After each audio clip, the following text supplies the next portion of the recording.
সন্ধ্যামাসি রান্না কেমন হয়েছে বলো? রান্না ভালো হয়েছে, ভালো হয়েছে। কি কি হয়েছে আজকে? ডিমা শাক, হ্যাঁ। আলু সিদ্ধ, হুম। আলু পটলের তরকারি, ডাল, আসলা। আচ্ছা।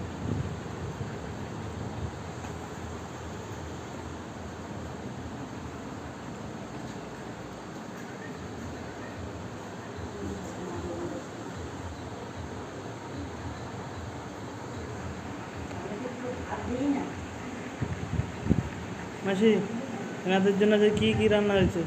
আজকে ভাত হয়েছে, স্যালাড, আলু পটলের তরকারি, ডাল, ডিমা শাক দিয়ে তিতো করেছি। আচ্ছা ভালো।